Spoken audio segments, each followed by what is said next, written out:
Evening. Welcome to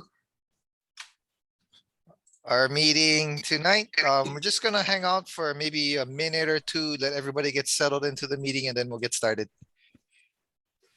At this time, if you guys have cameras, we'd appreciate if you could turn your cameras on. You can see each other, and then please mute your microphones. They say about when you doing your sleep study. I did it last night. So how'd it go? I guess. I don't know.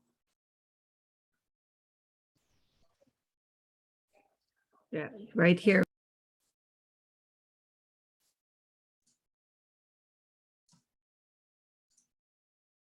Why does it look different? Oh, it's brighter to turn. That's why. Mhm.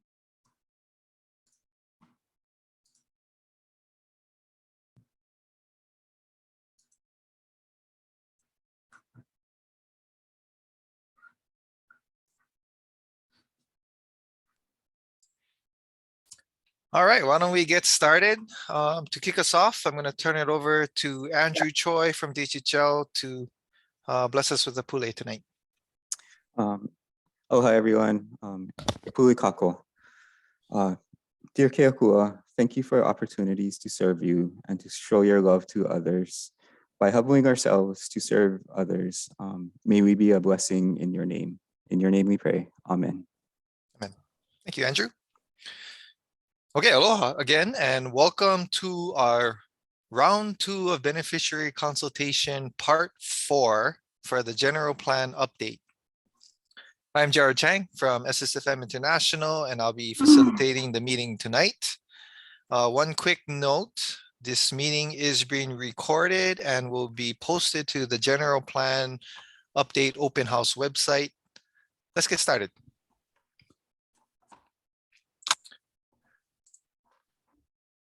Just a quick agenda. Tonight, we're going to introduce ourselves and the project team. We'll cover some meeting Juliana first. I'll do a quick update on where we stand in the overall general plan process and what has been completed to date.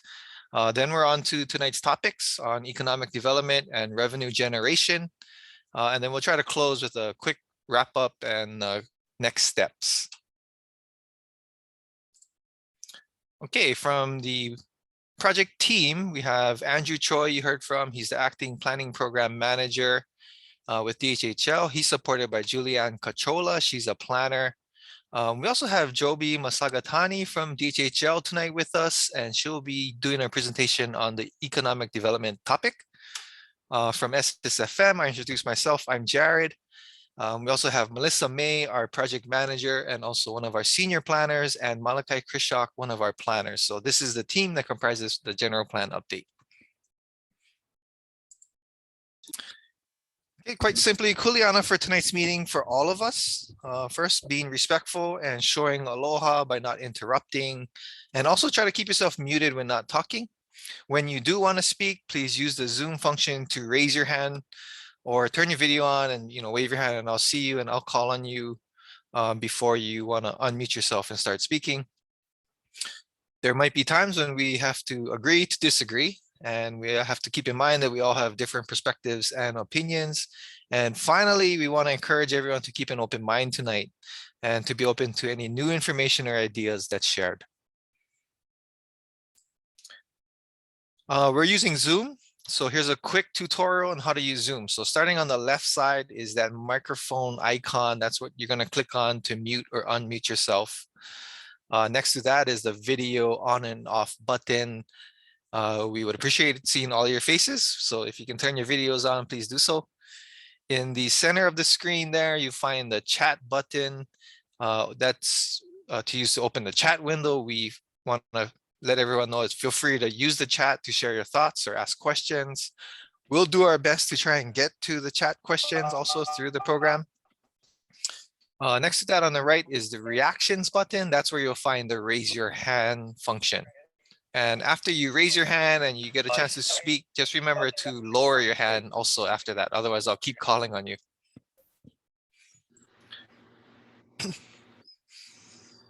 Okay, tonight we'll be using Mentimeter to check everyone in with your name, your email, your beneficiary status, and your location. It's always good to see where guys are calling in from. We will also be using it throughout the meeting to collect your input on the proposed policies and goals later in the meeting. So don't close the window after you have it open. So at this time, we'd like to ask everyone to go open up your internet browser if you can. Put in the menti.com web address. Enter the code shown on the screen, 58035719, and it'll take you to the set of questions that we have for tonight programmed already into Menti. Malachi has posted a link in the chat if you can get to that. So you can just click on that to get to the set of questions. Do it now. We have our check-in already set up, and we'll just look at what results we get right before we get into the discussion on topics. Purpose for tonight's meeting, quite simple. Give you an update on where we're at in the process, then explore existing conditions, land use designations, and future policies for the 2 topics that we have scheduled for tonight. And most importantly, we're here to listen to you and get all of your input on everything that's presented.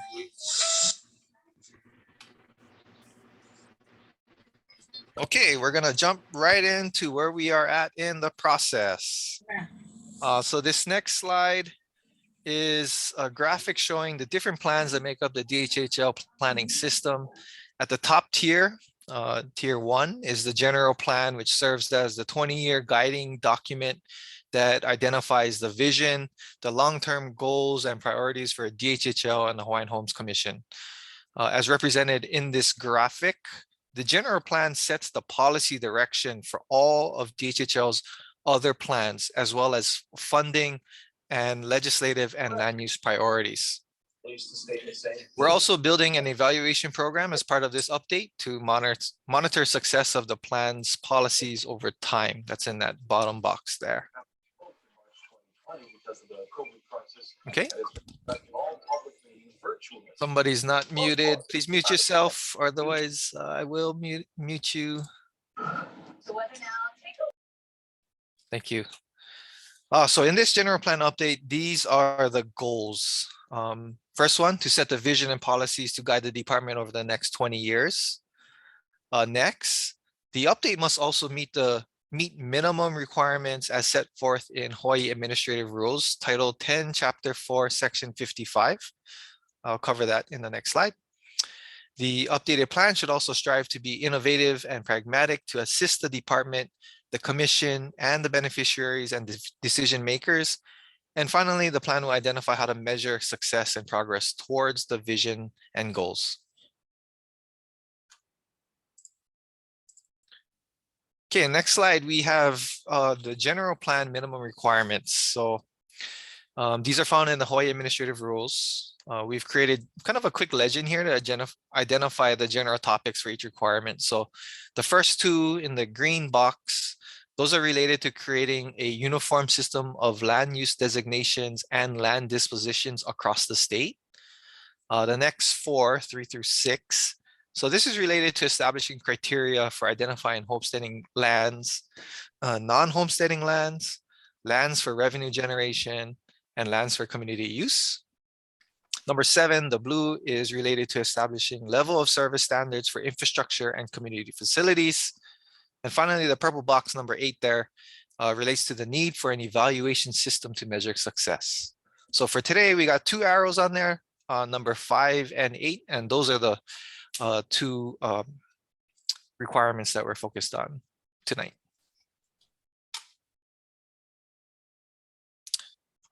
Looks like Commissioner Nevis just joined us. Welcome, Commissioner. Just want to acknowledge your presence here. Thank you for coming tonight. Okay, thank you. Okay, next slide. So where are we in the process? This is just a graphic showing the overall project schedule. We started approximately, it's an approximate 2-year process, which started in 2020 with stakeholder interviews, background research, and an analysis of existing policy issues. Last year, March and April, we completed the first round of beneficiary consultation to establish the plan's vision statement for the year 2040. Tonight, we are in the fourth part and final part of round 2 beneficiary consultation. There will be a third round of beneficiary consultation on this update, anticipated for the May-June timeframe of this year. And overall, the goal is to get to a final plan by the end of 2022. Okay, so in this second round of beneficiary meetings, we are exploring topics that will be covered in the general plan update and providing opportunities for beneficiary input on goals and policies of each of those topics. We had 4 sets of meetings planned. We started in November. We're going to end with this set of meetings. You can see on this slide what topics were covered in each meeting. In the first round last year, March and April, we had about 300 people participate total in that round of consultation. You can find those meeting summaries and recordings of those meetings on our open house website that we will post into the chat, the link. So far in the first 3 parts of this round, we have had engaged with about 293 people so far, so a little bit more than last round, and we're happy to see everybody tonight. And we also have another meeting tomorrow night, which covers the same agenda and information. So. Okay, last slide for me, just a quick not update, but a kind of a reminder to keep in mind where we ended up with the vision after part 1 of consultation. So the general plan is a vision-based document. And in that first round, we asked beneficiaries to describe what success looked like in 20 years if the vision was achieved, and also what principles would we need to follow to guide us there. The overarching theme is self-sufficiency. And the current vision statement is available on the open house website if you haven't seen it. And on this slide, we just have a summary of the vision, and it kind of goes like this. In the year 2040, the Hawaiian Homelands Trust and its beneficiaries will be thriving, self-sufficient, and connected to one another and the Aina. Trust lands would be able to nurture and sustain beneficiary communities. There would be a need for beneficiary communities to be self-sufficient, healthy, prosperous, and grounded in cultural knowledge and traditions. There's a need for beneficiaries to be thriving on the land and engage in activities that support the rehabilitation and self-determination of all Hawaiians. There's a need for DHHL to be sufficiently funded, transparent with beneficiaries, and collaborative towards achieving the vision. And finally, a need for all of Hawaii to support the implementation of the Hawaiian Homes Commission Act. So like I said, it's important to keep these guiding principles in mind as we discuss goals and policies in these meetings. So that was the end of the updates. Let's go to Menti Malachi to check who we got checked in and where people are calling in from. It's always interesting to see these. Okay, looks like we got about 28 people called into this meeting. 11 of you signed on to the Menti, so I encourage the rest of you to try and sign on if you can for the rest of the meeting. Looks like we got Kalawahine, Maui, Molokai, Kauai Kapole, Kaimuki, Honolulu, and Ka'u. Great.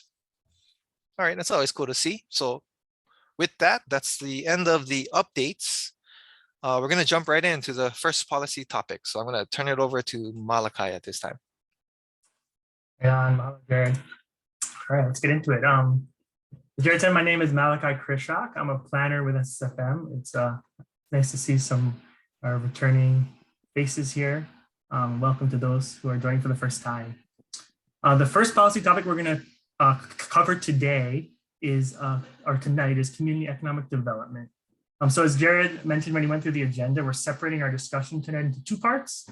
With this first part really focusing on the beneficiaries and how department land use and programs can generate economic and entrepreneurial opportunities within homestead areas. And then the second half of the meeting will focus on more revenue generation for the trust.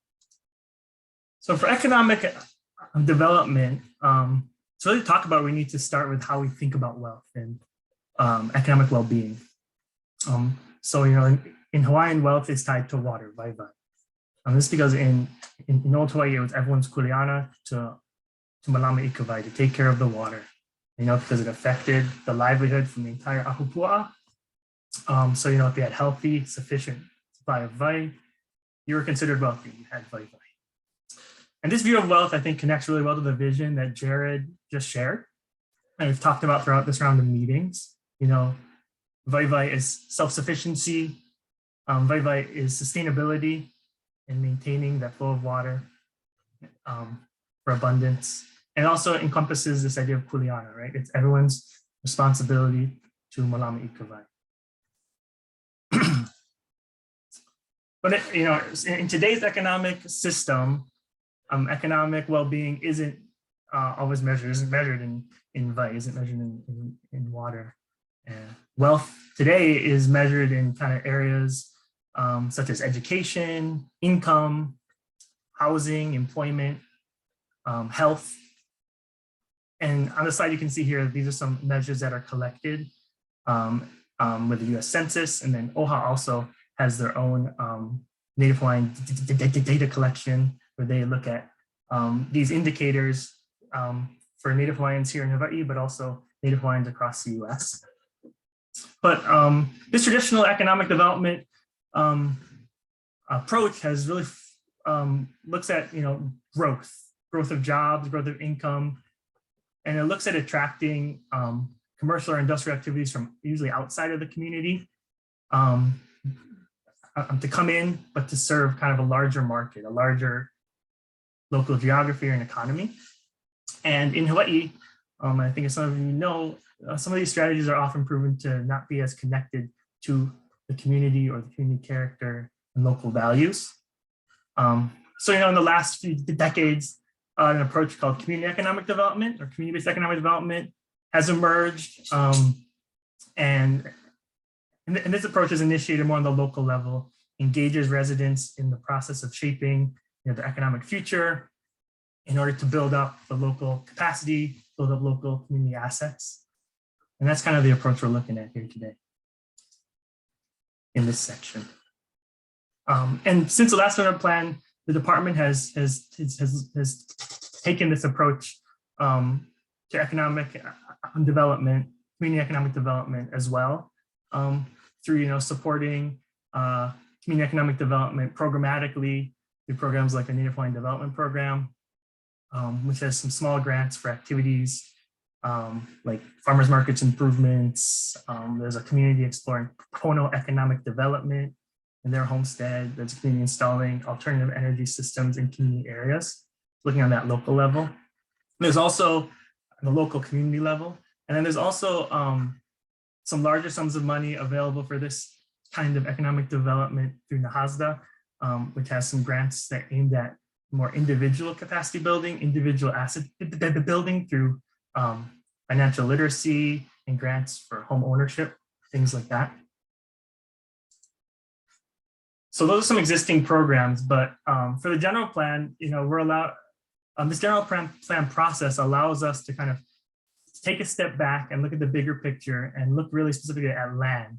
So if you attended the previous meetings of this round, you'll remember that we talked a lot about land use designations.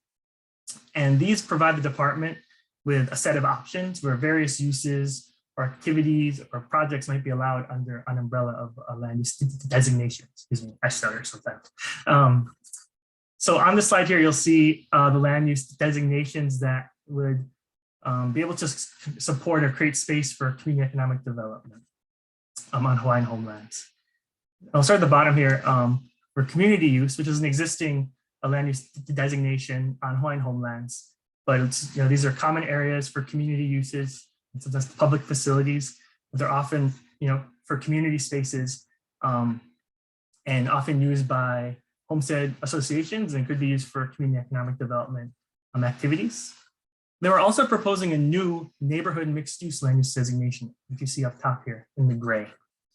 And this new land use designation is intended to provide more mercantile opportunities for lessees and for beneficiaries within or near their homestead communities in a more individual entrepreneurial level. And here, every community has their own needs, every community has their own desires and their own envisioning process. But these are just some examples of potential uses or economic development activities that could occur within or close to residential homestead communities and support, self-sufficiency, community economic development. So like space for arts and dance, health and wellness, services, of course, food and retail, and personal services, usually small businesses, and also office or more community focused working spaces as well. So just some examples. And so before we move into a group discussion, I just want to share some of what we heard so far that kind of led us to this community economic development approach. This is a summary of the needs and desires that we heard so far in the beneficiary consultation related to economic development on Hawaiian homelands. We heard a desire to promote self-determination and self-governance on Hawaiian homelands. We heard about that, economic and social sustainability is a really important piece for self-sufficiency. We also heard there's a need for employment opportunities on Hawaiian homelands or near Hawaiian homelands, along with housing, right? Sometimes people are asked to relocate. If they want to take a homestead lease or a WAR, then there needs to be employment opportunities there to support them. Then again, the mercantile small business opportunities on Hawaiian homelands. And then also heard a lot about sustainability and food security as possible avenues for economic development. And then just to bring us back to that vision statement that Jared shared, the idea for this plan is that all of the land uses and the policies that we come up with as a vision-based document should support some, if not all, of those vision elements.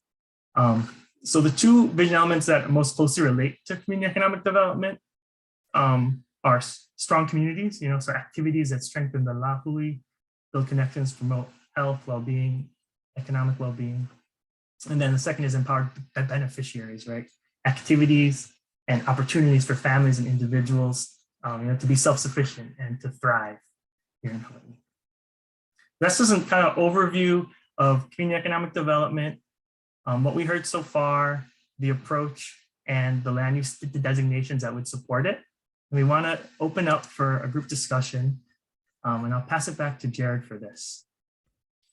All right, our first period of discussion. We have a kind of a general question up there. What should DHHL's role, in your opinion, be in creating economic opportunity for beneficiaries? I see one hand up already. Cora, go ahead. Still muted if you are speaking. If you're, I actually had a question in regards to his statement made earlier, and that was the grants and how the money is funded, how DHHL would fund these different areas, not association, but projects. And so my question is that in the Kuleana program, there's no budget for it. So I'm talking about that. How would that be allocated if it's not even identified? My other question is, when we look at the community land use areas that are in existence now, you got some plan that is somewhat obsolete, or it's in conflict with the existing project versus when the plan was actually made. And so, but just moving forward, when we talk about mercantile and it's no longer in existence or not in that, at all mentioned in the existing, the plan, the island plan, whichever island you come from, if it's not identified in a plan, then we need to revisit that piece, because you're talking about land use. Well, in a land use, if that opportunity to do mercantile is not identified in that parcel or tract, then we sort of like moving forward, but yet we need to go revisit that plan. So those are some of my questions. How would you implement something after the fact? Thank you. Mahalo, Cora, for those questions. I think to your first set of questions, I think we might be better able to answer those questions in the next set of presentation that the department will be giving. And if not, then feel free to ask the question again. With regards to your mana'o about if we're creating new land uses and the old island plans don't reflect it, how does that get updated? So you're correct. Once the general plan gets approved by the commission, then the department has to go through the process of updating the island plans and work with specific communities on each island to identify what land uses make sense based on the new set of land uses that are identified in the general plan. Thank you, Andrew. Thank you. And Cora, I put a note for myself to come back to you on the economic development for that first question. Okay. Mahalo. Mr. Riddy, I saw your hand go up. Go ahead. I saw your hand. Oh, you still muted though. Maybe. Yeah, one of the rules I think the department should take is getting back some of their valuable lands. I want to give you some examples on Molokai. We decided to give the federal government Kalaupapa. And if those lands were controlled by the Molokai people, the Molokai homesteaders, we could figure out how to develop, to make economic development out of those lands and to also homestead those lands. Another example is the department gave the mountain area to the state for a park. And if we got back those lands, we could be using those lands for economic development. And then all of a sudden, recently, the state actually gave Hawaiian Homes lands by the ocean called Malama Park. And that's another area where we could develop economic schemes in order for homesteaders.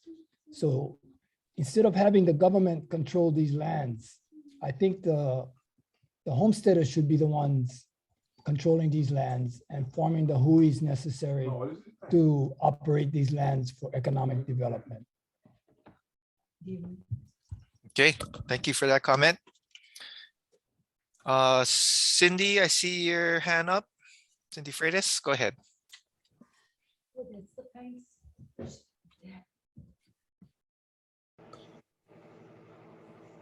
Aloha Kauko. I think Uncle had covered some of that stuff for me. Taking over some of these things, but the economy today is vast, yeah. With the pandemic and what we lost with mom and pop shops and stuff, it's hard in today's world. I don't know what you guys had researched in the past before you guys did this meeting, because I remember you guys saying that you guys had interviewed people who used to be on the commission, the board, and so forth, so on the mana'o, what was going on. But I did not hear anything about the beneficiaries' behalf and what they wanted to see in the future.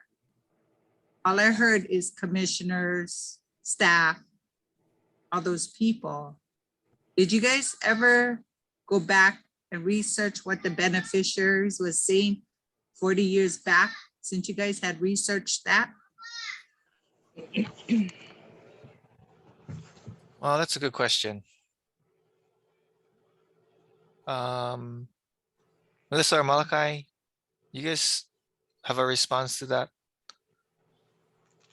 My initial reaction is that's kind of what we hear today for, in part, for the update. I understand that, but I didn't hear the update on behalf of the beneficiary, because I'm one of those 40 years back. Perfect example, what we're looking for. Okay.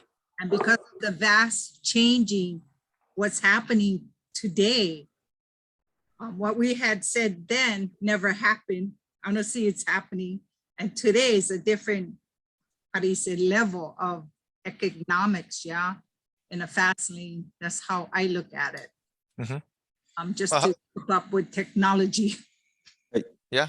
Thank you for your comment, Cindy. I Yes. think one of the shortcomings of the department, through time has been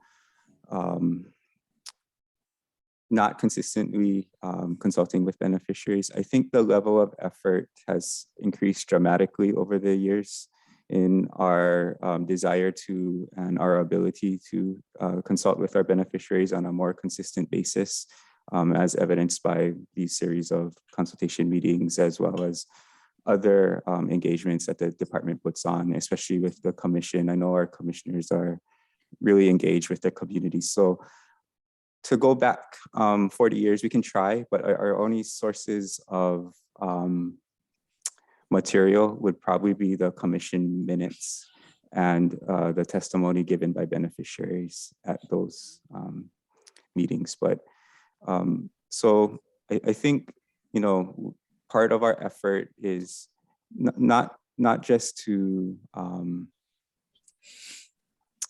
look at what was wrong in the past, but to look at also how things have changed over the last 20 years and how beneficiaries currently, what's affecting them and what beneficiaries would like to see over the next 20 years. And that's based in part, like you said, on what's happened in the past, but what's also going on currently, and then also what our beneficiaries would like to see in the future. So I think to get to your suggestion, we can try to look at sources from the past and to see if there are differences, similarities between what was said back then and what is said today. Great. Thanks, Andrew. Okay, Bernadine, I see your hand up. Go ahead. Yes, hello, thank you. So just kind of looking back at some of the other slides that you folks presented, I think it was Malachi that presented slide 19 or 18. It's kind of hard to see the slide numbers here. But where we're talking about the Native Hawaiian Development Program, right, where there's $500K in grants awarded to 17 nonprofit organizations.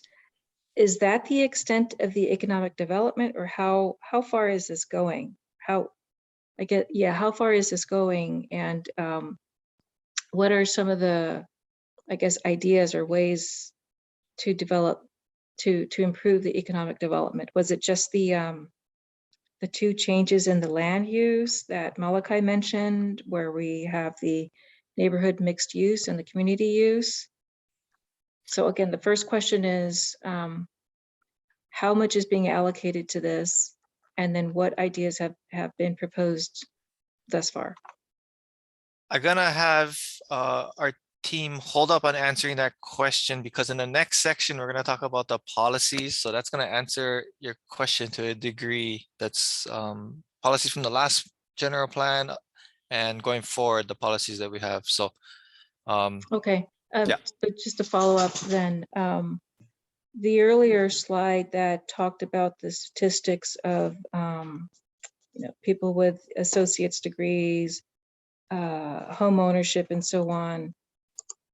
Those numbers are, I mean, we all know it, but those numbers are fairly low, and it's just sad to see how Hawaiians haven't progressed or kept up with the economy and the level of education in the United States. So I'm hoping we can put a lot more effort into this so that we can really help people, because it seems like the effort that's been done so far just doesn't really go anywhere, unfortunately. Okay. Yep. Okay, Auntie. Thank you, Bernadine. Auntie Home, go ahead. I see your hand up. Aloha, can you hear me, Jared? Yes. Okay, I was having trouble with my mic earlier today. So I think when we look at this question, the one thing that comes to mind is land. Whenever we talk about economic development, we need a place for that to happen. And so for me, when we look at the department's role, then obviously they need to be able to identify lands that are available for economic development. The other thing we also need to look at is there's only so much land. And so when we look at economic development for an organization, for example, a Hawaiian homestead that is using it for a community project or commercial project within their organization. And then we also need to look at the individuals and what the department has already in place, such as right of entries, which are month to month, or licenses, where they create their own businesses utilizing these lands. I also believe that the department's role is to be able to help, whether it's organizations or individuals, build capacity for success, right? Because if we're going to provide these lands, or if the department is going to provide these lands, then we certainly want to make sure that the projects for whether it's organizations or individuals are successful. And so that's where I believe the department has in the past. Obviously, COVID has put a damper on that, but they have been able to offer training that can assist organizations and or individuals to create that wealth for themselves. Mahalo. Thank you. Yeah, highlights the role of partnerships. Roy, I see your hand up. Go ahead.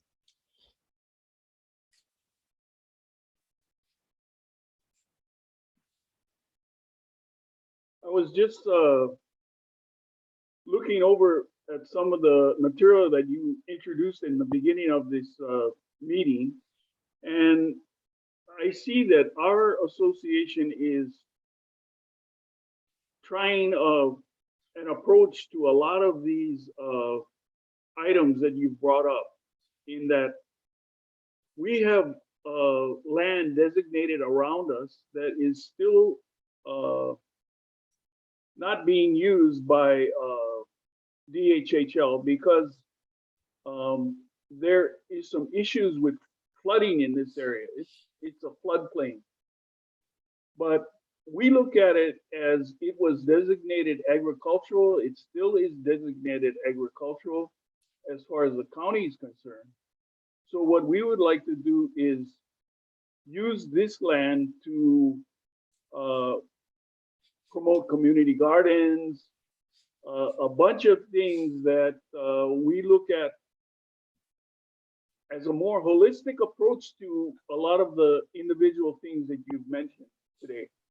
And that's sustainability, because we're looking at food security, and we're looking at commercial as far as surplus stuff generated that can be used for either a farmer's market kind of deal or food bank. So the question I have is, I want to right now we're talking amongst our homestead, and we want to find out or want to come to a conclusion of what we really want.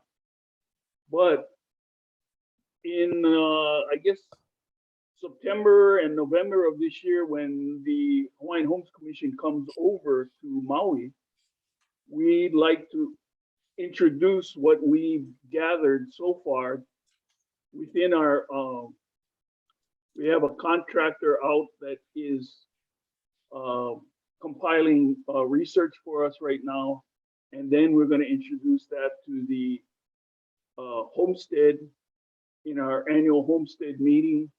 And then we want to get together comprehensive plan so that we can introduce that to the Hawaiian Homes Commission later on. I just would like to know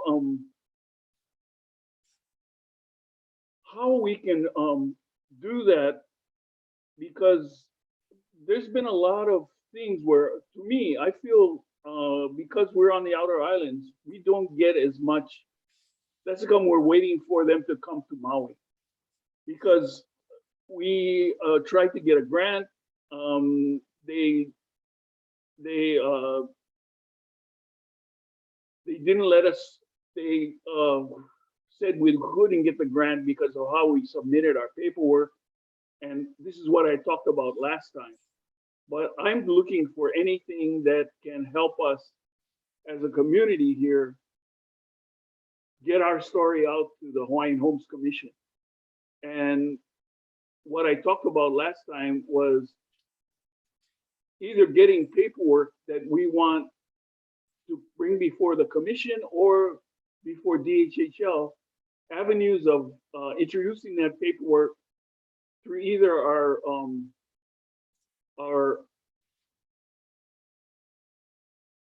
the people here in DHHL.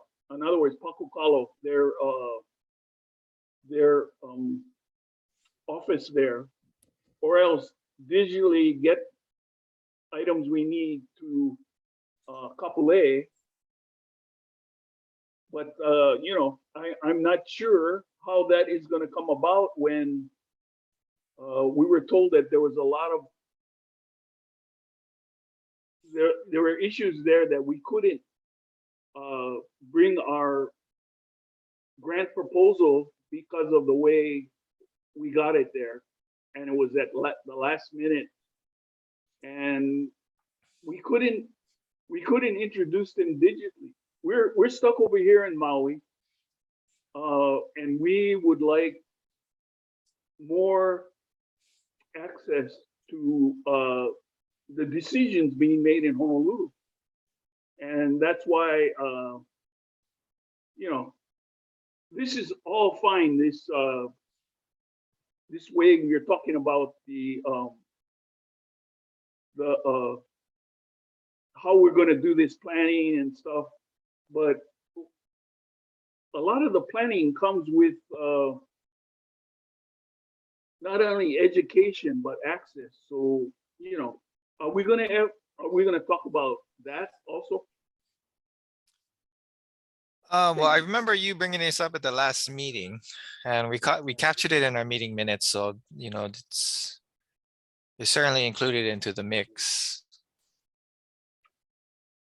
So as far as that is there some kind of approach to that problem that the HHL is looking at?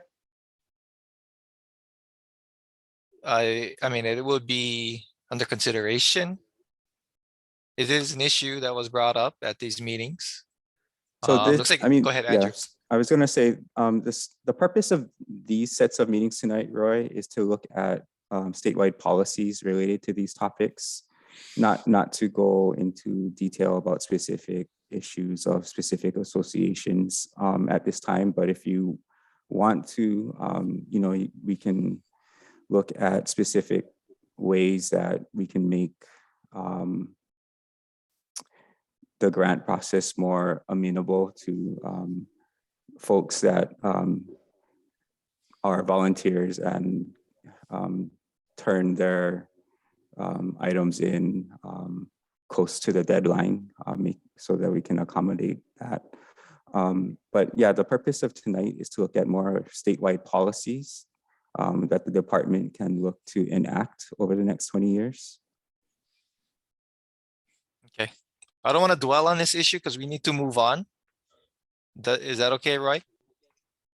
Yes, that's fine. Okay. Walter and Commissioner Nevis, I see your hands up. If you guys can keep it short, we can take your comments right now.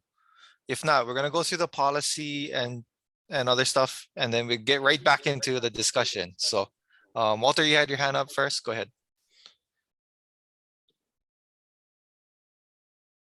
Not there. Commissioner Nevis, go ahead. Oh, sorry. I see Walter's unmuted. Go ahead, Walter. I talked about land, but I forgot to talk about the most important thing that goes with land, which is water. And we have 1 billion gallons of water for the farmers here on Molokai. And it was built for the Department of Hawaiian Homelands. Then they gave it to DLNR. Then they gave it to the Department of Ag. And we still have a hole in the bag on this one. We need to get back our water system 1 billion gallons so we can farm here on Molokai. So that's really critical for us to survive on Molokai. The second thing I wanted to throw out there is we have 2 economies on Molokai. One is the cash economy, and the other economy is the subsistence economy. And our dependence on our 14,000 acres of reef that surround our South Shore is critical for our survival. So we would like to have and make sure that we have management plans for these things that we're gonna depend on. Managements of the seashore, managements of the reefs, managements of our ocean that we use for a second economy. And the other thing we use for a second economy is the deer. Department of Hawaiian Homes has no policies for hunting on their land that I know of. They only use the lands to raise cattle. And they promised us in the 80s that they would come up with a hunting plan when the state left the lands back to Hawaiian Homes for hunting. So we need some kind of a management plan for the deer, and we need management plans for the ocean in order for us to feed our families. Yep, very good. The hunting issue has come up in these discussions, so that is something on the agenda also. Commissioner Nevis, go ahead, and then we're going to move on. Yes, and I'll make it short. Just a comment to Roy's comments. You know, we have several beneficiaries that are on the commission, and we have a different perspective than other commissioners from the past. We have a very strong commission. As far as Roy, it looks like there's some procedural issues that maybe he would like. When I hear somebody says, I want to be heard in Honolulu, it's through your commissioner is how you get heard in Honolulu. So if I have, and if someone has an issue or wants to present a plan, normally they would give me a call, and I support success. I don't just support, hey, I want 30 years. Show me what you can do. Show me your stuff and we'll move forward. So I think some of what Roy's asking for is what is the process for some of these things without getting into his specifics. So when we talk about creating economic opportunity, it's not just creating the opportunity, is how do I get to that apple? How do I get from one to a bite of that apple? So that process I think is important. Don't put the carrot out there without telling me how to get to the carrot. So just sort of thinking those in my mind is, yes, we need the DHHL needs to support economic opportunity, but we also need to tell us how we get to that point. What are the steps? If I need assistance with filling out something, who do I get that from? Who do I talk to? A land manager, local office, so on and so forth. So it's just sort of those things. Just want to throw that out there. Thank you. Okay, thank you. Yeah, Roy's point is really good, actually. Okay, let's move on into the next part of economic development. So Malachi, back to you. Okay, mahalo, Jared, and I apologize. I think my sound was a little soft in the last section, so hopefully you can hear me a little bit better. So before we jump into the new proposed goals and policies and metrics for economic development, one of the things we heard the last round of meetings from folks is they would like a little more context in terms of how the department did or is doing relevant to the 2002 general plan goals. So for economic development, the one goal that from the 2002 general plan related to economic development is provide economic opportunities for beneficiaries within their areas designated for their use, within areas designated for their use. And the objective which is tied to that is to assist Native Hawaiian entrepreneurs by supporting opportunities for business, education, training, financing, planning, leasing, So just to touch on a few points, and I think some of you actually brought it up in your comments, but in 2010, the department started to award some land, as Auntie Home mentioned, to develop community projects related to homestead self-sufficiency. And a piece of those and connected to those awards were capacity building grants. So for technical supports, for strategic planning, development of organizational documents, etc. And then you also mentioned some additional grant programs that are out there. But this last one here, I did want to mention this last point at the bottom. So though preference for Native Hawaiian beneficiaries for individual commercial opportunities, it's mentioned in the Hawaiian Homes Commission Act in sections 204 and 207. But there were, at the time of the last general plan update in 2002, there were a number of challenges related to the Hawaiian preference, which raised some caution for the department and for the commission about exercising that clause. And as a result of that, the Hawaiian Homes Commission in 2002 rescinded the preference policy for commercial lease and license to beneficiaries. So that did affect, some of the implementation of that from that policy. Just some background there. But to get into the economic development goals and how it'll be addressed in the general plan, just quickly, it's addressed in 3 ways: through goals, which are the broad statements that should express where we want to be. And then the next level down is more specific policies, which are kind of the roads leading to the more general goals, actions or measurable steps that we can take to achieve that goal. And then lastly, we'll talk about metrics, which are ways to measure the success of those policies. So the goals is simple. It's the same goal as the last one. It's a nice broad goal. We're not proposing any additional goals for 2040. So that same goal to provide economic opportunities within areas designated for their use. We'll move into the policies. And so in the last plan, they're called objectives, but we're kind of crosswalking that into a new term for policies. But the objective that from the last plan, we're also proposing to bring forward into this update, but we are proposing some additional policies for you folks to consider.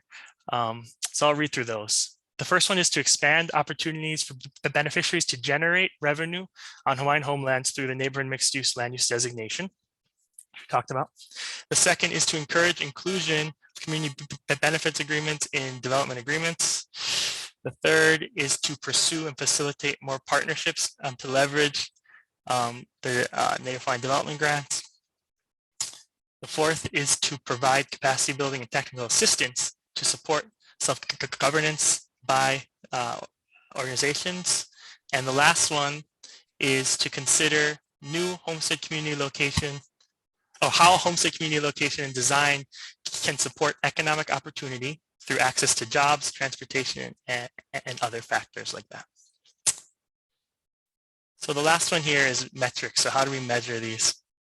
I mean, these are just metric categories. We haven't set the targets yet for these, but we want to get your feedback on if these categories are the right thing to be measuring related to the goals and policies that we're talking about. So the first one is the number of programs and facilities available for community economic development. Second is the number of land dispositions for community economic development. Third is the number of acres that are designated for community economic development. Again, to the land piece. The fourth is a number of beneficiaries completing programs or trainings like capacity building trainings. And then the last one is measuring or using the socioeconomic data like we shared at the beginning, right, around household income, education, and unemployment, to measure that success. So I do want to encourage you to open up your Mentimeter again, if you haven't already, to provide your input on the goals and policies. And I'm going to pass it back to Jared to reopen the discussion, and I'll post the link to the Mentimeter in the chat. Hey, check your mic too. There was some weird distortion to your audio the last two slides. Oh, yeah, so just double check that. Okay, at this time, we're going to open back up for discussion. Please get into the Menti. That's where we're going to be asking for your input on the specific goals and objectives and policies that we just presented. We'll take a look at those results at some point during the discussion. So right now, anything, should we come back to Cora? I don't see any hands up right now. Actually, sorry, Cora. We're gonna do it in the Yeah, economic I'm development part. good. I'm good. I'm good. Okay, Bernadine, I see your hand up. Go ahead. And then Home. Yes, hello. Yes, thank you.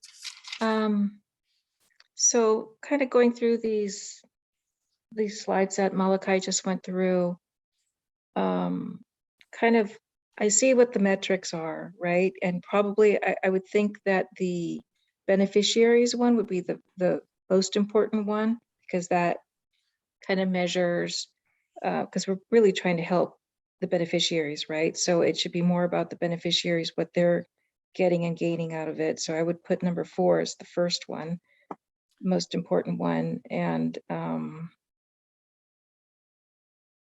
I don't know, I think it need to have more. But in general, just like a lot of the items here that have been put forth are, I mean, they're good ideas, but have we done any research to see what works across other communities and areas across the US? It doesn't seem like it's going to make that much of an impact. So I'm just trying to think of like what would be some bigger, I guess, events or activities and so on that where it could be a bigger impact, a larger impact to the communities. It just seems kind of small. I know that's it's not what we want to hear, but really, we really need to like step up the game for economic development for these communities, because it's just Native Hawaiians are just falling further and further down the ranks on just development and so on. So we just need to make some significant improvements. Just my thoughts. Okay, well, thank you for that. Home and then Cora, you're next. Home, go ahead. Jared, I kind of want to go back a few slides. Yep. Right there. So I'm a little confused where we're looking at additional goals for 2040 and we don't have, I mean, other than the one that's underneath there. So if we're saying that that's the only goal, is that what we're saying? Right now, yes. Yeah, that gets to what I was saying. It's like, come on, we got to like be putting more effort into this. This is really sad. Any suggestions? We're open. I Okay, mean, yes, but I mean, isn't that what you folks are supposed to be doing, is kind of doing this research to kind of look into what is more impactful rather than leaving it to the beneficiaries to come up with the ideas? I mean, what are we paying you folks for? Sometimes we often get criticized that we don't listen to our beneficiaries' ideas, and that's why we do consultation, and we want to hear what you folks provide. Yes, but then showing a slide with nothing on it, that's embarrassing.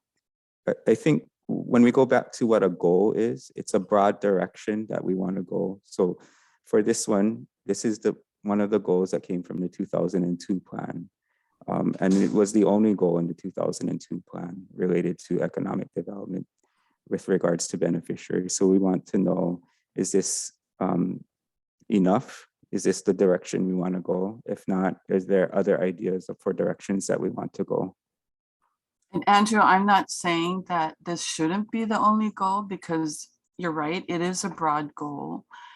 And I think we also need to acknowledge that there are communities on different islands. There are organizations on different islands that have been successful in utilizing lands from the department. For example, in Maku'u and their farmers market, it's grown over time, and it's a really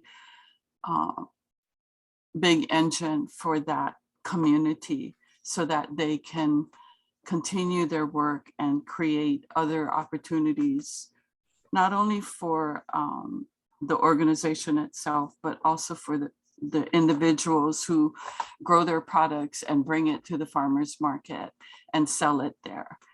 There's, you know, different organizations, and we also have to keep in mind that the land uses are different on different islands. So even for us here in Kapolei, we are, you know, we have commercial property, we have community property, and we are working very hard to develop what was provided to us.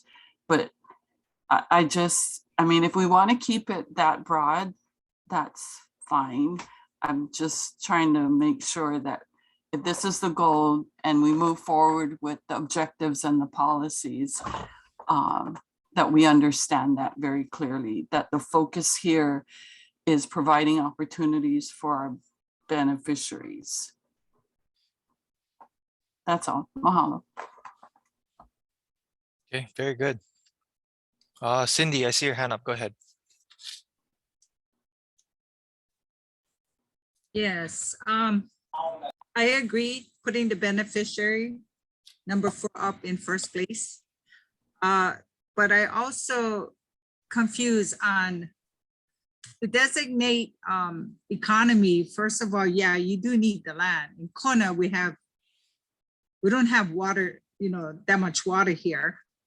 So we have to grow like flowers or gores or ipo to, and it's been proven in the state ag land right down the road from Hawaiian Homestead.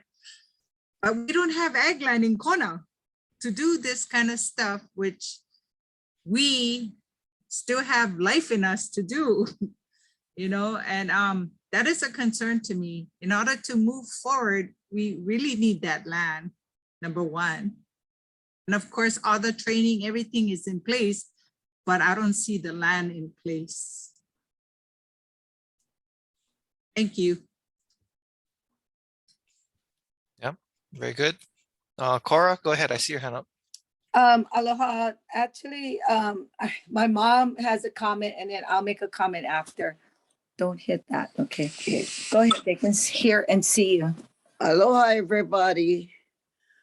It's really a painful thing to say. But you know what? You got to put the people on the land first. And then the water comes with the land. This is our problem here in Molokai. You don't get the land yet, and yet they're investigating and everything about us. We only need to get on the land. We need that because why? We get our loved ones. We get our loved ones. That's why, you know what? I cry now. We're in the 80s now. And I've been for 50 years over. I've been on this stuff. And we never go forward. We always make an excuse. Hey, DHHL, no do nothing but slow. They're always slow. Hey, the land is ours. The water is ours. I went to the kind of water. I went to the Supreme Court and we talked about water. 2/3 of the water belongs to us Hawaiians. And yet we have to fight every time for water. On the Molokai, that is one thing we're doing is fighting for water. No, the people here is struggling. There has been struggling for a long time. A lot of kupunas died waiting for the land. That's why I needed to share this. How can you go ahead and make plans when you can't take care of what's going on right now? This is why they're talking about all this stuff. Hey, Zoom and all that. Hey, no run ahead. Take your time because you gotta take care of our people. They're only thinking about all the businesses and all that. Hey, first of all, get the people on the land, get their water, And then we can move on because our people is suffering. They're only looking for all this business kind of stuff. I needed to share that, brother. I'm gonna study and I'm gonna write it down, all what I wanna say, okay? Thank you. Aloha, love you guys. It's appreciated. Aloha. I just really fast, as I did the Menti, they talked about 2002.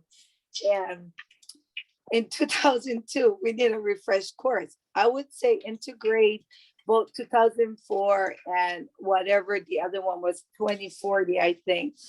And it doesn't allow an area where we could add our comments, because I would only agree strongly if we modify certain stuff. So it doesn't allow me to make comments. It's either disagree or agree, but in order to agree, there are some conditions. So anyway, I just wanted to say that. Thank you. Go to the open house website if you can, or you have our contact information. You can email directly to us if you have comments. But if you go to the open house, there's a space for you to put in your comments there. Let's see. I don't know if Cindy, you still had your hand up, but I see Scott's hand up and we haven't heard from him tonight. So Scott, go ahead. Hello, Jared. Hello, Andrew. My question is kind of specific to number one, which is the proposed neighborhood mixed use land use you folks proposing, and if you folks can maybe explain what you folks envision under this land use. And the context that we're coming from in Kapolei is that we are pushing on one of our commercial projects, and it's super complex. And so, would this neighborhood mixed use land use, accommodate a project like that, like a full commercial project? And also, when you use the term mixed use, does the department intend to allow residential on these neighborhood mixed use? And then would there be any constraints in terms of uses or density? Are you folks looking at smaller scale type commercial uses, or can homesteads pursue larger projects if they have the capacity? So there's just a bunch of questions. So maybe if you can just kind of walk us through what you folks envision on the neighborhood commercial or neighborhood mixed use land use. Make it louder. Okay. Melissa, ready for that one? I think I can take a shot at it, and Malachi, chime in if I miss anything. But neighborhood mixed use is intended as a homesteading use. And so it's basically to allow commercial opportunities on homesteads for beneficiaries. And they should be scaled to coexist with other uses on homesteads. So it's not intended to be like a big commercial project or something that would have heavy impacts on neighboring homesteads. So that's basically the intent of it. Malachi, did you want to add anything based on our definition? So they're saying that homesteaders are able to commercialize? No, the question was, how come they don't have more mixed use? Yeah. So Melissa, I think you covered the intent of it. Yeah. I think at this phase, right, it hasn't been, explored in terms of how it would play out in administrative rules and, the nuts and bolts of it. So if you have feedback in terms of that, that would be really helpful as we bring, the plan forward through the process. But in terms of the intent of it right now, it is intended to be within homestead areas, and the purpose of it is to serve kind of that, the feedback we heard in terms of more use of that mercantile clause, right? And just one more question to kind of build off that question, because mixed use is real interesting to me. Would areas be designated neighborhood mixed use so that specific area would be a neighborhood mixed use, or you folks intend to overlay the neighborhood mixed use over a homestead? and allow, the homesteaders to pursue commercial, commercial uses from their homes. And we had instances where businesses were operating out of their homes, and they were told to shut down, and they needed to find commercial space. And so, are we heading towards overlay over homesteads, or just specific areas within the homesteads that you folks would apply this use? These would be applied to certain areas. Sorry, Andrew, go ahead. I was just going to say, I think those types of decisions would be made at the island plan stage.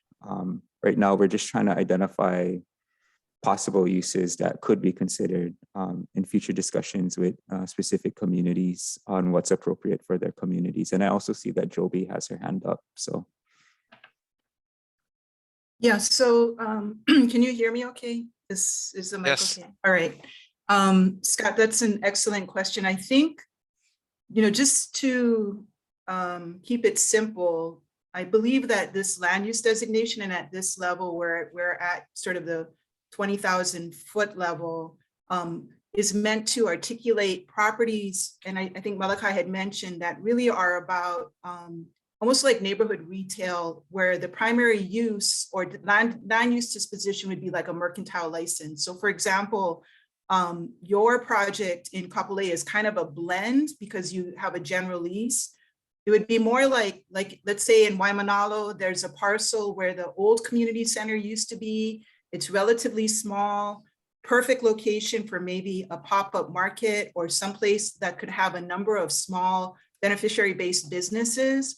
Or if we're talking about walkable retail within a up-and-coming homestead in East Kapolei, that would allow for beneficiaries to have their mercantile businesses. It could be a restaurant, it could be a small store, it could be that kind of operation, but it would be a clear distinction and not an overlay over an existing residential neighborhood, because then it gets confusing for homesteaders, right? So your residence would be dictated by your lease, which in some cases, it does allow for commercial use if it doesn't create a nuisance, versus mixed use, which is clearly about, our intention would probably be to have like mercantile license where beneficiary-based businesses could occur. So that land use designation at the regional or island plan level allows for one administration to the next to understand what that community or what the beneficiaries of that island were considering for that property. So I think that that's, kind of sometimes we get confused when it says commercial. We don't know whether that's supposed to be about beneficiary-based businesses, or is that about making money for the trust? But this would clearly indicate what the intent was to all that are looking at the property. Okay, thanks for that. Mahalo for that. Thanks, Scott. In the interest of time, let's move right into the next section. We're going to hear from Joby again. Okay. Mahalo, on this revenue generation, and maybe we'll just start with the next slide. For first of all, I just want to say aloha to everybody that's online, many old friends and people that I haven't had a chance to see in person. And I miss you folks, and I appreciate the time that you're taking. This presentation was kind of intended for someone that may be new to Hawaiian Homes. And before I go through it, just kind of 3 topics I wanted to just keep in the back, which is this is intended to provide history and context regarding our revenues. Development and our program is incredibly expensive. And with all the good ideas that we have, everything takes resources, and there's always a tension between the things we're talking about in the early part of the presentation, economic development, and let's say homesteading or other core programs that we've had throughout the history of Hawaiian Homes. Primarily, DHHL has 2 sources of funding for what it does, the legislature, and as some of you may know, we're the only state agency that has a constitutional requirement to have sufficient funds provided by the legislature. It's interesting that sufficiency, that there's a question about what that actually means. I'll talk about that a little bit more. But the Constitution does say the legislature shall make make funds available for 4 purposes specifically: lots, loans, rehabilitation projects, and this has to do with economic development, education, anything that would improve our well-being, and then purpose 4 being the administration and operating budget of the Department of Hawaiian Homelands. So I'll come back. This will be a theme in the next few slides that I'm talking about. Other than the legislature, we have our own sources of revenue, which I'll also discuss. Next slide, please. Earlier, I believe in 2007, there are a number of beneficiaries that brought a lawsuit against the state of Hawaii. This is entitled the Nelson case, and it's named for Dickie Nelson, who was also a commissioner from West Hawaii at one time. And it talks about this Article 12, Section 1, that says, and here's the language specifically, that the legislature shall make sufficient sums available for the following 4 purposes. And I've identified that in the earlier slide. Essentially, what the beneficiaries said is that the state breached its responsibility by not providing the sufficient sums, and that the Hawaiian Homes Commission also breached by not asking for sufficient sums. Next slide. A brief synopsis: this case has really been interesting, but also in some ways very gut-wrenching to be a part of. In 2012, the Supreme Court came back and basically said that of the 4 purposes, the first 3, lots, loans, rehabilitation projects, was not something that they could determine, that was within the jurisdiction of the court, of the legislature to decide. It was a political question, and it was up to them to decide what was sufficient. But the one area that they could weigh in was purpose 4, which is what is sufficient for the operations and administration of the Department of Hawaiian Homelands. They remanded it back to the circuit court, and there was a hearing. At the time I was the chair. It was 2 long weeks, a lot of evidence. And out of that case, out of that circuit court case or trial, Judge Castagnetti gave a very favorable decision to the department and the beneficiaries. In that decision, she articulated that in fact the state had breached, and that what the department was due was more than $28 million in fiscal year 2015 and 2016. Unfortunately, that wasn't the end of the story. The state appealed, and in 2018, the Supreme Court opined that the trial court had in fact erred.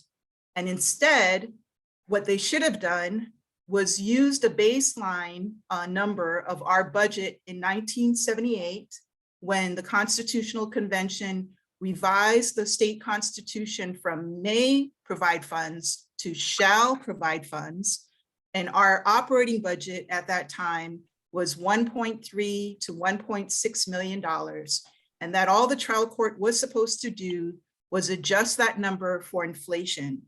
I'm going to just editorialize here just a minute. I use the example of that's similar to basically me jumping on a bus today and telling the bus driver that instead of paying the $2 that it actually is, I should only have to pay 26.7 cents, because that's 10 cents of what it was when I was in high school times an inflation factor. And so it was a very frustrating decision that came down from the Supreme Court. But nevertheless, it did go back to the trial court. There was another hearing. Judge Crabtree in the circuit court took a very conservative approach and basically said that he selected an inflation factor of the 3 that were provided to him, and opined that when you apply that to the baseline, 5.8 to 7.5 million was what was sufficient for the department, even though it costs us about $20 million in actual resources to run the department. But that since DHHL had received over $17 million, sufficient sums were provided. The commission chose to appeal, and that's where we are now, is the case is appealed. I provide this background because it is critical for what has occurred with our funding as we move forward. Next slide, please. So I do want to just kind of give you a high-level overview of how our budget is put together. After the Nelson decision, that articulated that the commission was in breach for not asking. Every year we put together what's called the sufficient funds budget. And this is like the whole pie of what we feel is necessary for all four purposes. The commission approves it. It's available, if you go to our website, it usually gets approved around September as to what our sufficient sums budget is. And this is what gets submitted to the governor as well as the legislature. In December, usually the governor looks at our request and he includes a budget based on all of the competing needs of the state. And he submits a budget on our behalf to the legislature. So this is just a slice of the whole pie. The legislature deliberates from January until May, and then they approve a certain amount for us. And that's also a slice that gets articulated as general funds or general obligation bonds.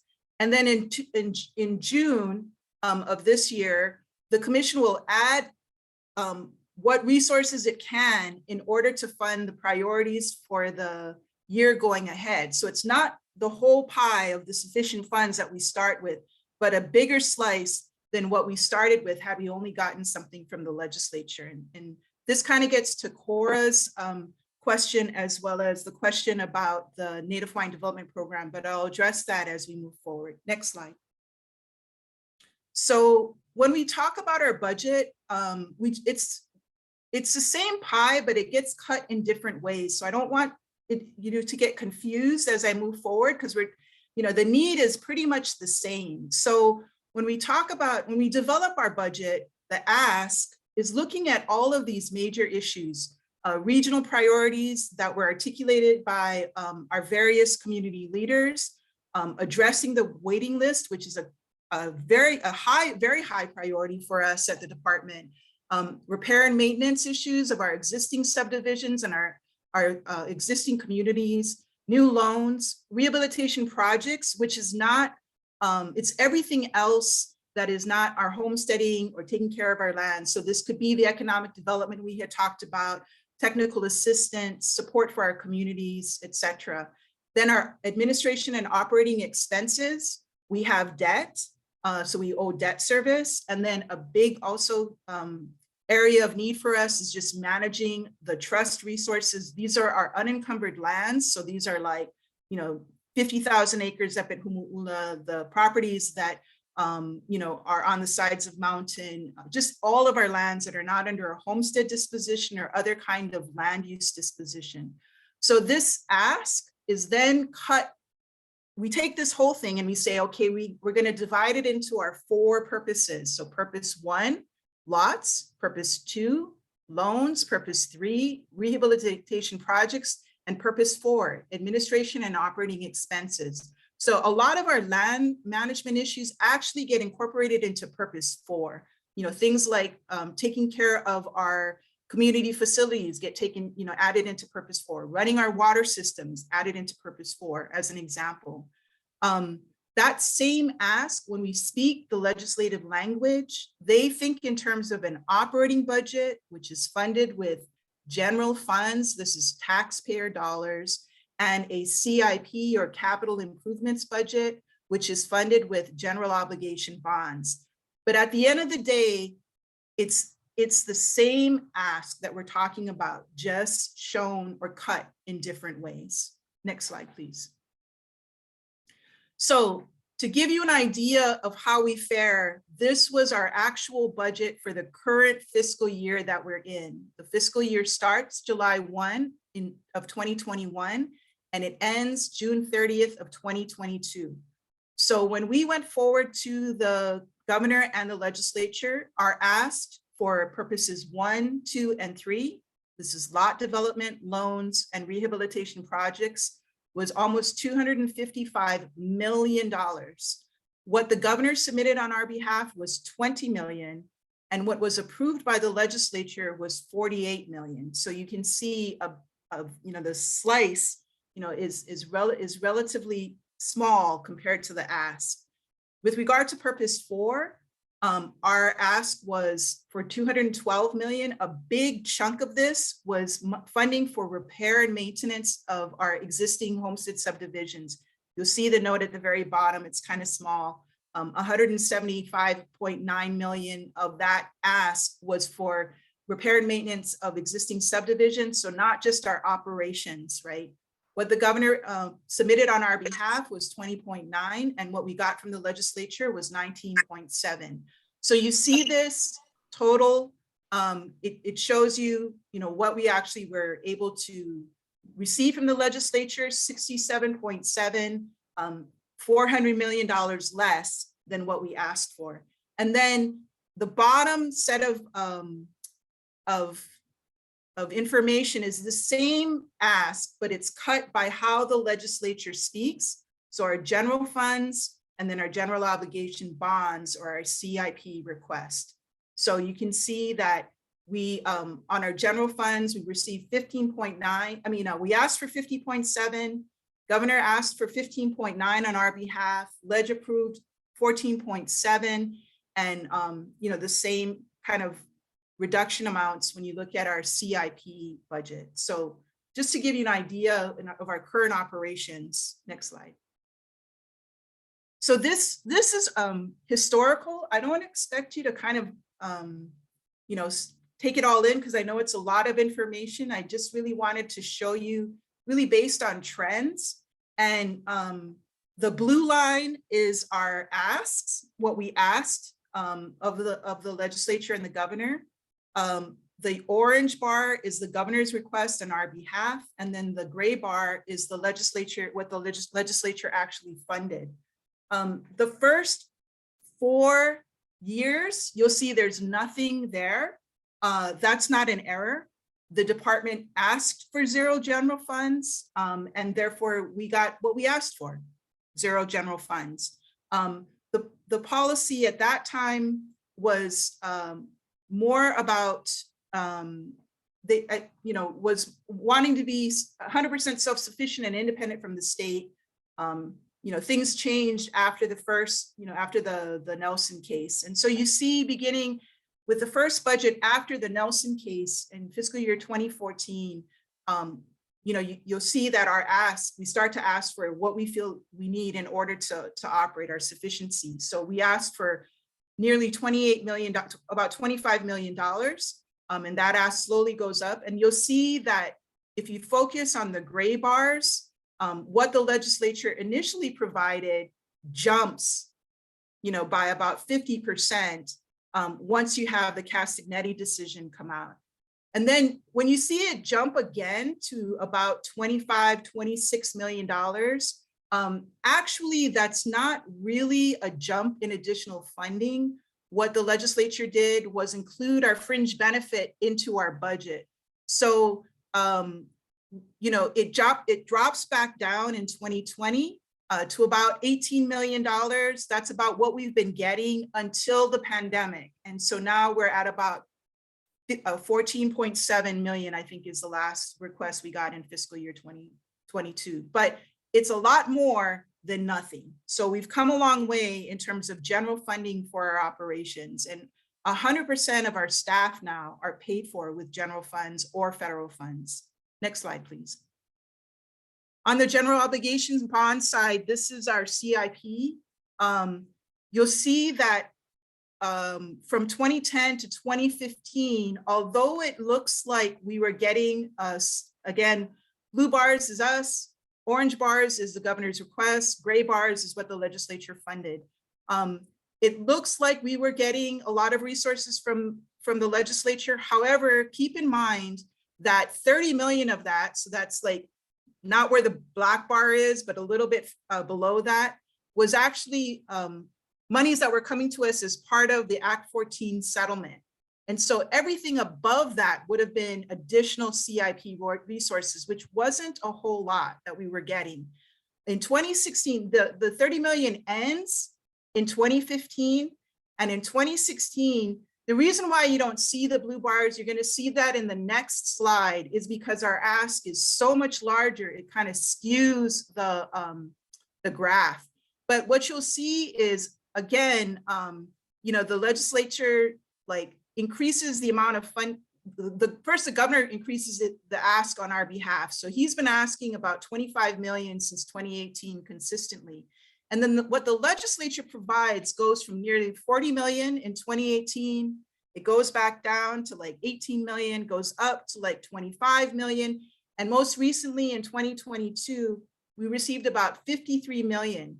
That I think is due to a couple of things. Number one, we're one of the few agencies that actually turn dirt, and elected officials like to go to groundbreaking. And fortunately, the money chairs that deal with allocating funding resources are on the island of Maui, and they do have homesteads in their community. So they've been very generous in providing resources to us.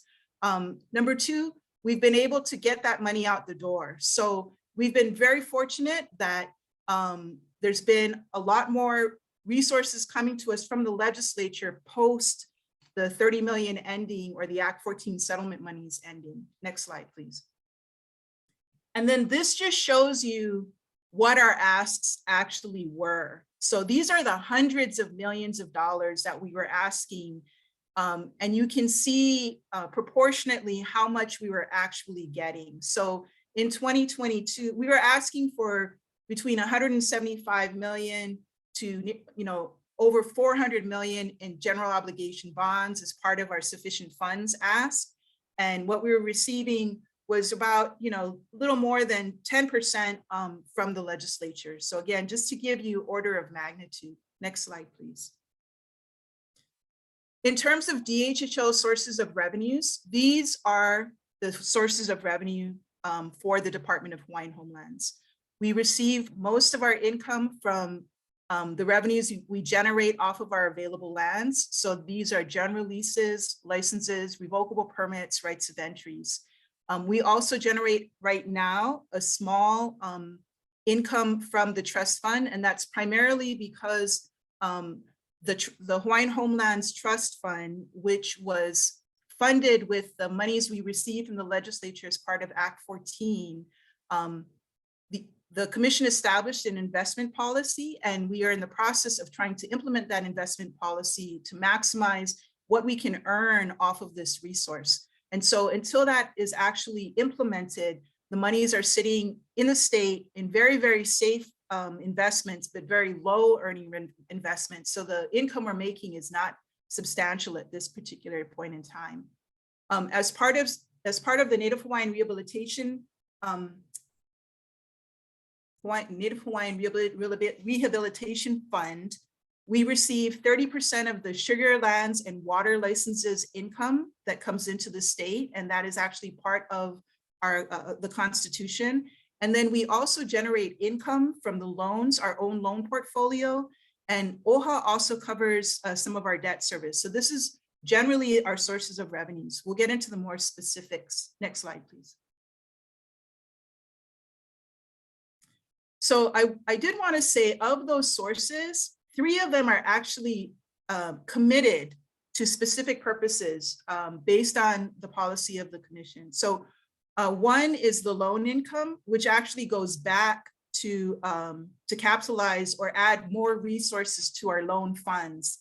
The monies that we generate off of the Native Hawaiian Rehabilitation Fund is our primary source of all of the Native Hawaiian Development Program plan that we do. And so that's the 30% sugar lands and water licenses. 30% of the sugar land leases and water license fees goes into to fund our rehabilitation projects. It's gone down substantially. So right now we receive about, between $700,000 and $750,000 and $1 million a year. And that goes to fund our rehabilitation projects. And then OHA, we have a memorandum of understanding, and they cover our debt service at a cost of $3.2 million a year. Next slide. So just a little bit about our portfolio. Previously, when we were getting $0 in our general fund, the earnings off of this portfolio was actually being used to pay for salaries and expenses because we just didn't have enough money coming in to pay for our operations. And so that interest earning beginning in about fiscal year 2015, now all goes back to capitalize the loan fund to make more resources available to beneficiaries. And that, as a consequence, that loan fund has grown from 11.5 million at the end of fiscal year 2012 to approximately 36.1 million. And these are, monies that are available to do, additional loans at the end of fiscal year 2019. So this is pre-pandemic. Pandemic gets a little screwy because of everything that's happened. We definitely need loan funds for, the vacant lot awardees that may have find challenges with, building or finding construction loans. With the subsistence ag, we tried to build those lots so that you could get financing from, outside lenders, but also there's going to be a need as more of those lots go out.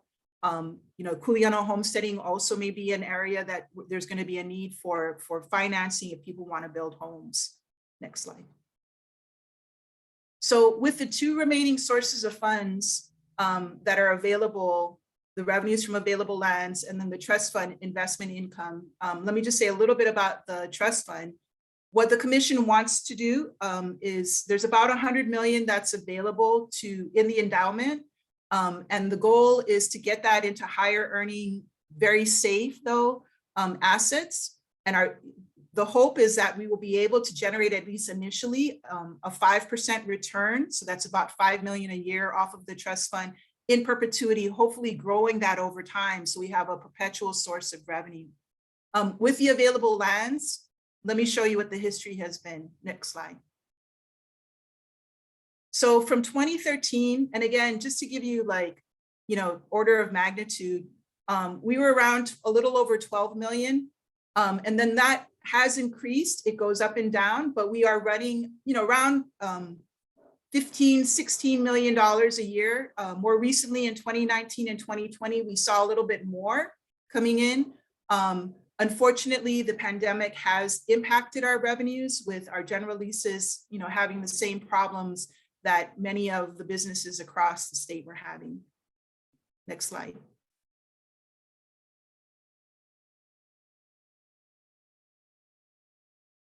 So all in, I did want to, just give you what our budget, this is like what our, when I talked about the very last slice, when we kind of, add what resources we can. So this is our budget for this fiscal year. It's based on the fund sources, but if you wanted to know, well, exactly what is being funded in our development budget, you can go to our website, you can go to the June commission meeting, and it has all of the detail there in the submittal.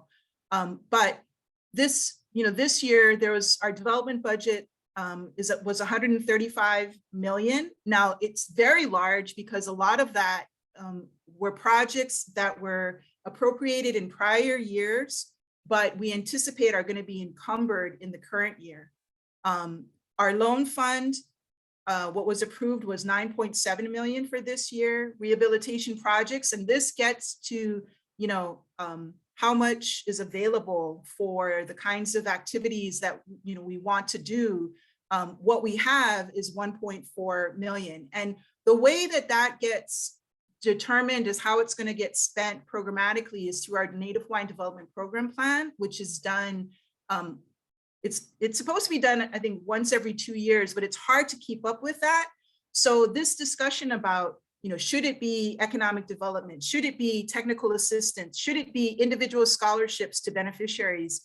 That's where that conversation would happen. It's not a very big number, as you can see, but our priority and where our focus has been on homesteading and taking care of our lands, just going ahead. In terms of our operating budget, and remember I said this isn't just salaries and pencils and pens and electricity. This is like taking care of our lands, running our water systems, taking care of our community facilities, energizing our subdivisions, all of that. Our whole budget is 29 million, of which about half we pay for ourselves. Even with general funds from the legislature, we still have a substantial need to just taking care of the trust lands. So altogether, with the state resources, our whole budget is about 179 million, of which 35% of that or 34% of that is paid for by DHHL. $60 million comes out of our funds in this year. Part of that is, I said, prior year approvals that have not yet gone out, and are expected to be encumbered in this year. We always come back to the commission to make sure that they're okay, that we're gonna, this, what's been reserved before is gonna go out this year. On the federal side, we have 23.3 million of NAHASA funds for our programs, all the different programs that we do, and 7 million for our loans. So 30.3 million all in for the federal resources. So when you look at what our budget is for this year, 209 million, of that 115 is from the legislature. So that's awesome, 55%, 29%, 60.5 from us, we pay for, and then 30 million from the feds and 3.2 million from OHA. So it's very expensive to do homesteading. We can have all the great ideas we'd like, but it does cost money and revenues or in order to make that happen. And this is what it is. This is what it costs. Next slide. So I think just the last things I kind of want to leave you with is that sustainable annual revenues of $15 million from our available lands and $5 million from our endowment funds is a real possibility. So $20 million a year probably could be better, can be better. Our debt is finally in a manageable place, and that's a whole nother conversation, but it is manageable. And our loan funds, which is critical, are building. But last slide. Just keep in mind, the general funds do not cover all of our operational expenses. The legislature is very unpredictable with CIP funding. Their priority may not be DHHL's priority. Right now we're the belle of the ball, but I do remember just a few years ago, it was very, very frigid over there for DHHL.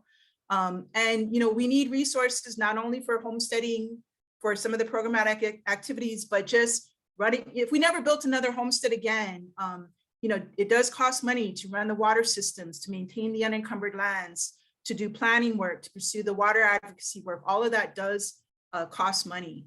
I did want to just respond to Cora's question real quick about the Kuleana budgeting. Part of why you may not see the budgets for Kuleana is because we're still in the planning phases. As we get further along, then you should see monies for the Kuleana program. But of course, because we can't fund everything, the prioritization of what actually gets funded becomes a very robust conversation with the commission. And so I think the, what we plan for today is what gets built 4 and 5 years from now, and you'll start to see that appear on our budget. And that's everything I have to share tonight.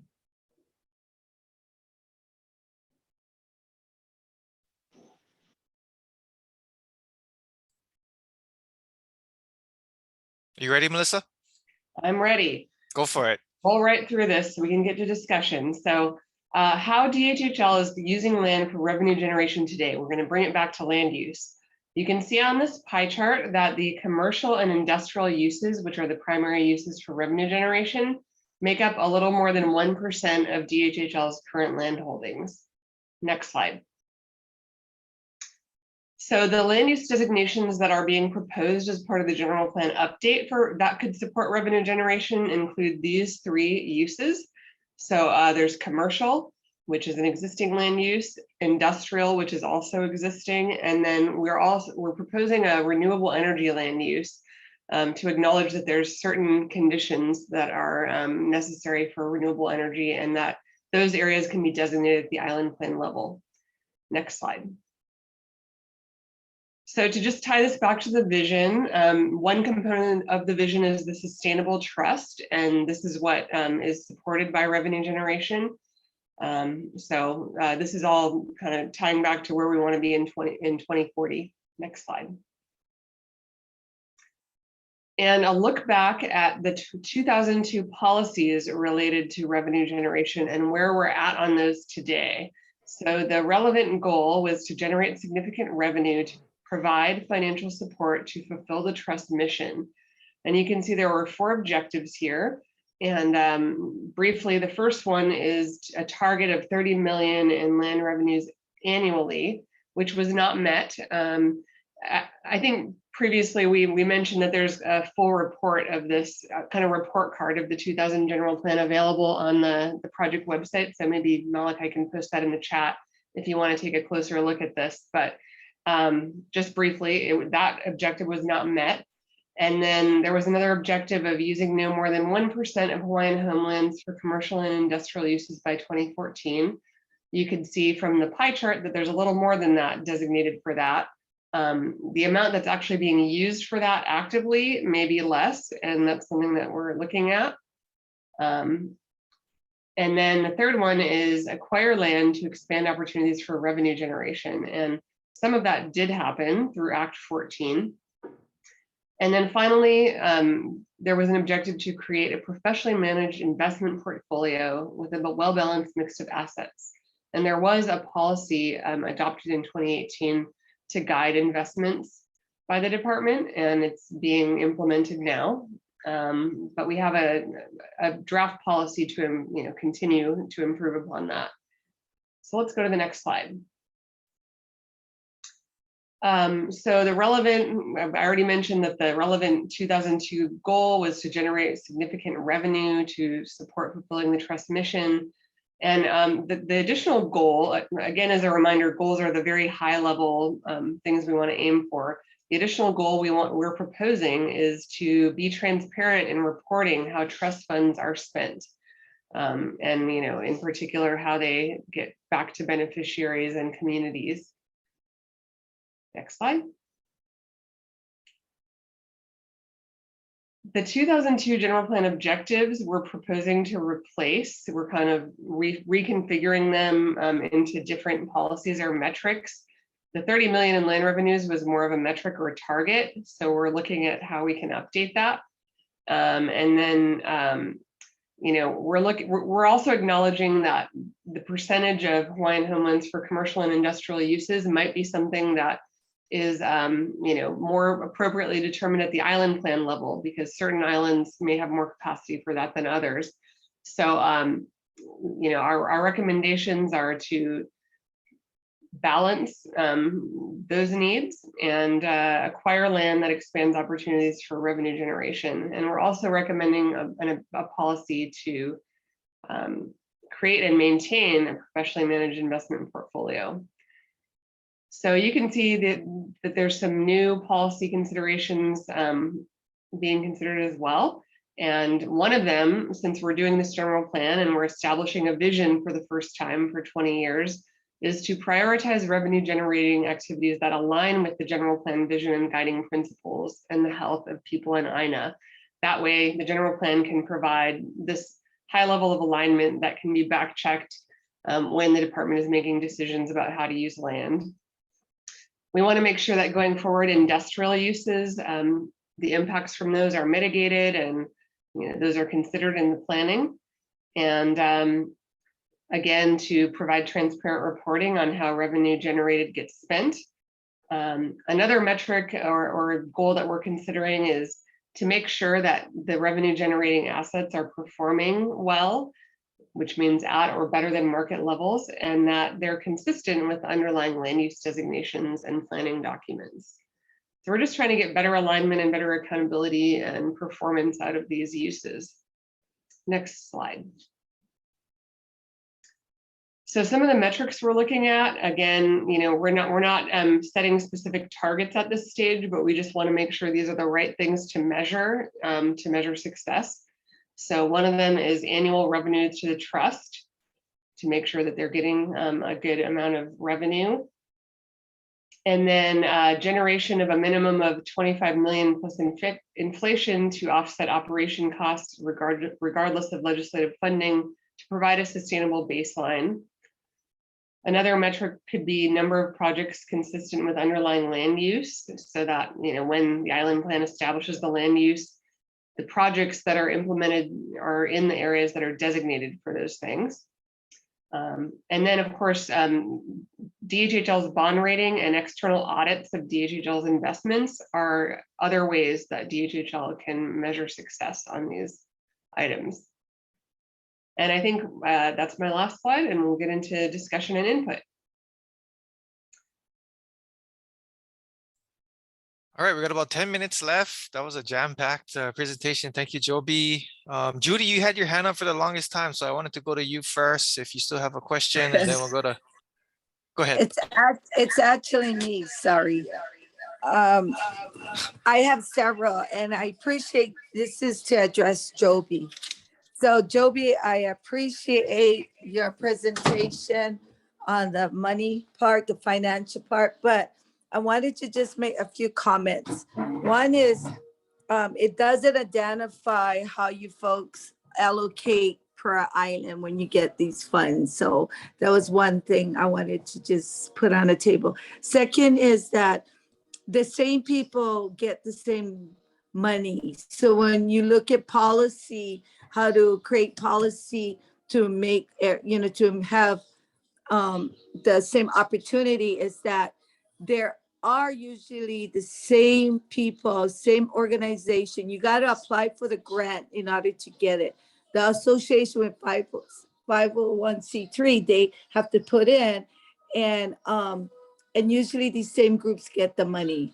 And so how would you lower the playing field to give everybody an opportunity for this type of funding? That was one concern. The other concern I had was when you make available for Juliana, as this is a new I guess new land use, you also need to consider changing the policy, because we usually, these home doesn't have TMK, these lots. And so in order for them to, unless DHHL can fund all this, it's all great. But usually, if you look at other financial institution, you need to have a TMK, and then you go into this county codes and all that stuff. So, I just wanted to bring that up as maybe some barriers. What have DHHL done in addressing the water seaworm? See, seaworm, what happened is our beneficiaries, we try to get increased water use or these resources, Maui County or DHHL, whoever gets this main resource, right? But see, seaworm can drag their feet. They can take forever because there's no time frame in their policies to get back, a turnaround, reverse, get answers to deal with getting our water addressed for our beneficiaries. So I really want to know what are you guys are doing in addressing their policies to coincide with the time frame in our projects as beneficiaries. And that be it. Mahalo. Okay, good questions and comments. In the interest of time, we're gonna hold off on answering that one and put in the answers in the minutes. Commissioner Neves, go ahead. Yeah, I just have a question for Melissa. On the $25 million revenue generation, is that a realistic number? Is that a pie in the sky number? I don't know if that's a good question for me to answer. Well, you made the presentation, so I'll lay it on you. Yeah. But I'm just wondering, or maybe Joby, you might have some comments on that. Yeah, so I think the 25 million, a lot will depend on what happens after the pandemic. Because as I mentioned, right now, before we actually had the pandemic, our last year of pre-pandemic, we were making about 18 million off of the available lands. And one of our high performing leases was, of course, Makana Li'i. And In the near future, the sublease rents will start to kick in, so you will see a step up if everything performs the way that it's supposed to. Of course, our ability to get the endowment to perform and generate the revenue, hitting this number really will require us to put the investment policy into operation and get those financial assets to perform better than they have been performing. So I do think it's possible, if all depending on what happens with the pandemic. I don't think it's going to be like 2023, but maybe like, 25, 26, something like that. Okay, thank you. But just another comment. Here we are in 2022 talking about goals from 2002. I'd like to see some kind of a update in the next 5 years, 10 years, just to sort of get everybody online. Hey, here's where we're at. Here's where we're going. We're over, we're short. These are things we're going to concentrate on. I think those are important for beneficiaries to know and not wait, 10, 20 years to say, oh, it didn't work. We need to be, the trust needs to be able to make moves and shift when we need to shift. Here's the pandemic, boom, all of a sudden our revenue's down. What do we do? How do we survive? How do we keep going? How do we let beneficiaries know projects won't move forward because you got pandemic problems, because we're not going to get the kind of funding we have, not just funding from the that's required from the state, but like you say, on these revenues. I think that's important to have some milestones 5, 10 years down the road. How are we doing? Where are we at? Just so everybody's on board, so we don't get to these meetings and everybody goes, what the hell happened? And I think it'd just be easier on everybody, and the beneficiary feel a little more confident that, hey, we're moving in the right, we made some adjustments and here's where we're going. And sort of buying into, this is what it takes to keep this whole thing rolling, as you explained, Joby. So anyway, thank you. So more consistent and frequent reporting. Okay, great. Bernadine, you had your hand up. Go ahead. Yeah, thank you for the presentation, Joby, on the financial end of things. I am surprised, though, that we're just now getting to investing the endowment to get that to grow some. I mean, that's $100 million, and we've been just sitting on it for a while and hoping to make 5% on it going forward. Universities, they have endowments, and that's what they use to grow their endowment even further, is the investments, and Bishop Estate does that as well. So I'm just really surprised that we haven't gotten with that page on, like 40 years ago or so. It's not a good use of our funds, and not taken care of and putting it to good use, basically. And then how much is the operating budget? I know you went through that, Joby, but it was commingled with the maintenance of the lands and so on. So it'd be interesting to know just what the overall operating budget of DHHL, just the administrative overhead budget cost is. And I made a comment earlier about, that one item had a goal. There was no additional goals that were laid out. And I said, why don't we have a goal there? I mean, you folks are the consulting company, right? Jared and so on, right? So you folks should be putting suggestions forward for us. The beneficiaries basically have an hour to review these items and see if it sounds right. But that's pretty much it. We can go back and look at the minutes and prior meetings and so on, but we're really depending on you folks, Andrew and Jared, to kind of invest in this, right? And put your best foot forward and make sure we're using the money well. Because right now it doesn't seem like we're using the money very well. A couple months ago, you guys were saying we've developed 500, we've put up 500 homes a year in the past 20 years. That's the average. Or I think it was 422 or something like that. 422, but your goal is 500 a year, which is still pretty pathetic, but that's what our goal is. So, I mean, if we're not even investing the 100 million that we have a year to make a return on it, a decent return on it, it's just really bad. I mean, Yeah, that's about it. Okay, thanks. And you have more than an hour to review this stuff and comment on it. It's all on the open house, all of this presentations and our comments, forums and everything. So just to clarify there. But otherwise noted, Bernadine, thank you.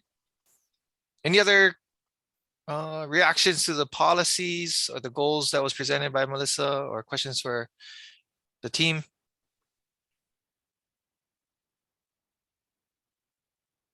Joby, go ahead. I did want to just say one thing about the endowment, because I think that is a good question. I did want to just let you know that when the Act 14 monies were coming in, that actually was what DHHL was using in order to build homesteads. And so, you know, it wasn't until 2018, for whatever reason, the former chairs were just trying to keep the program running where their priorities were. So the commission in 2017 and 2018, you know, said, okay, we need to like try to get this started. And so, yes, you're correct. It probably would have been better had we started earlier. It's always a struggle to you know, do everything that we need to do. But I didn't want the community or to think that this started as an endowment, because even though there was that authority, that actually was what the department was, that was all that they had in order to like fund the homesteading program moving forward. So it's that constant tension between resources for the program and resources to keep the program running. Okay, thank you for that clarification. We are at 8:01, 1 minute over. I don't see any other hands up. Real quick, just wanted to show you guys the website we've been talking about, the open house, where you can find all this information. We are doing this meeting again tomorrow night, same time, 6 to 8. Let's show the slide with the website open house address. So we're going to end here for tonight. Any last words from Andrew? I just wanted to get to Cora's question in the chat box about the $600 million. It really depends on, one, if the legislature does follow through on their commitment to provide the department with that level of funding, because often what is said at the beginning of the legislature isn't always what happens at the end of the legislature. And then two, it also depends on what the language in the bill is. The legislature could decide to allocate the funding for specific projects, or they could leave it up to the department to allocate the funding accordingly. So it really depends on what results come from the legislative process and what the final legislation looks like. So I just wanted to acknowledge Cora's comment. But lastly, I just want to end on thank you again for everyone to taking their time out of their busy lives to spend with us to talk about policies that can help shape the future for the department and benefit our beneficiaries. So mahalo nui for your time. Greatly appreciated. All right, mahalo everybody for your time. Just wanted to say one last thing. You know, we had a lot of discussion tonight and we got a lot of stuff in the chat that we didn't get to almost any of it. So the chat stuff will get documented in the meeting minutes, and responses to if there's questions or if anything that triggers that, it'll be in the meeting minutes after for this meeting. Okay, sorry, Andrew. All right, good night, everybody. Be safe. Good night. Thank you. Good night. Thank you. Good night.